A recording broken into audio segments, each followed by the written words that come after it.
આજે વડાપ્રધાન નરેન્દ્ર મોદીએ તેમના માસિક રેડિયો કાર્યક્રમ મન કી બાતના 136મા એપિસોડ દ્વારા દેશવાસીઓ સાથે સંવાદ સાધ્યો। વડોદરા શહેરના ભાજપ દ્વારા વડોદરા શહેરના વોર્ડ નંબર 19માં વડાપ્રધાનના કાર્યક્રમને નિહાળવા માટે ખાસ આયોજન કરવામાં આવ્યું હતું, જેમાં રાજ્ય સરકારના કેબિનેટ મંત્રી ઋષિકેશ પટેલ ખાસ ઉપસ્થિતિમાં હનુમાનજી મંદિર ખાતે રહીને મોટી સંખ્યામાં કાર્યકરો સાથે મન કી બાત કાર્યક્રમ નિહાળ્યો હતો। આજના એપિસોડમાં વડાપ્રધાનને નાના મોટા વિષયો મૂકવામાં આવ્યા છે। મણિપુર રાજ્યની વાત કરવામાં આવી રહી છે, સાથે એક પેડ દેશ કે નામની વાત કરવામાં આવી છે।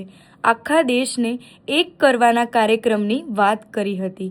સાથે મંત્રીએ જણાવ્યું હતું કે માંજલપુર વિધાનસભા પેટા ચૂંટણીમાં કોઈ અઘરો વિષય નથી। યોગેશભાઈ પટેલે આખી વિધાનસભાને સાચવી છે। આખું સંગઠન અને પાર્ટી વધુમાં વધુ મતદાન કરવાના છે।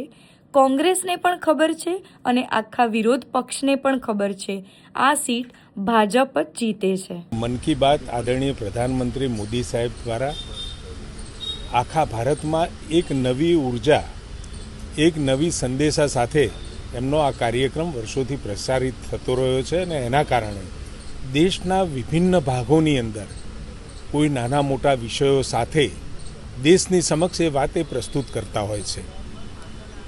મણિપુરનું વાદ્યની આજે વાત કરી છે, એક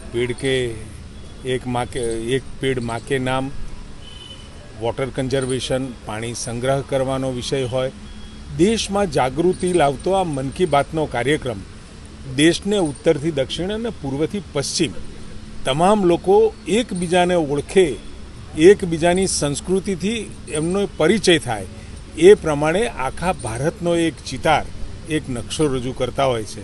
સાથે લોકોમાં પરંપરાગત રીતે ક્યાંય લાલબત્તી ધરવાની જરૂર હોય, ક્યાંય એવું લાગે કે લોકોને આ નવી મુહિમની અંદર જોડવાની જરૂરિયાત જણાય તો એ વાત પણ આ મન કી બાત દ્વારા મુકાતો હોય છે। ખૂબ જ સરાહનીય પ્રયત્ન આદરણીય પ્રધાનમંત્રી મોદી સાહેબ દ્વારા આખા દેશને એક કરવાનું, એક ભારત શ્રેષ્ઠ ભારતનો જે વિચાર એમને મૂક્યો છે એ ત્યારે જ શક્ય બને કે લોકો પૂર્વથી પશ્ચિમ ને ઉત્તરથી દક્ષિણ સુધીના તમામ લોકો એકબીજાની સંસ્કૃતિ સાથે, એકબીજાની ભૌગોલિક પરિસ્થિતિ સાથે, એકબીજાના વિચારો સાથે, સામંજસ્ય સાથે જોડાય તો જ એ શક્ય બને। અને એ દિશામાં આ મન કી બાતનો કાર્યક્રમ હંમેશા મહિનાના છેલ્લા રવિવારે એમના દ્વારા પ્રસારિત થતો હોય છે।